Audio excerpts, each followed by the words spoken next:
আমি সাম্প্রদায়িকতাকে বিশ্বাস করি না, কিন্তু আমি ধর্মনিরপেক্ষতাকে বিশ্বাস করি। আমি সব ধর্মকে নিয়ে চলতে চাই।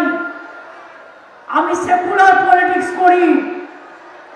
বিজেপি ইলেকশন আসলেই টাকা দিয়ে অন্য রাজ্যের লোক পাঠিয়ে কাউকে কাউকে টাকা দিয়ে কিনে নিয়ে ভোট ভাগাভাগির চেষ্টা করে। বর্ণে বর্ণে, ধর্মে ধর্মে, সম্প্রদায়ে সম্প্রদায়ে আমরা করি না।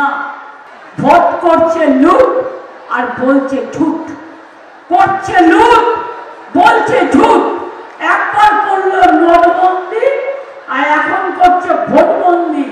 তার কারণ ভেবেছে ভোট দখল করে কোনো রকম যদি বাংলাটাকে জেতা যায় তাহলে এখান থেকে সব মানুষকে তাড়িয়ে দিয়ে যাতে বাংলা ভাষায় কেউ কথা বলতে না পারে এবং বাংলা বাংলায় না থাকে, স্বাধীনতা আন্দোলনের অস্তিত্ব না থাকে, নবজাগরণের অস্তিত্ব না থাকে, বাংলাটাকে শেষ করে দাও।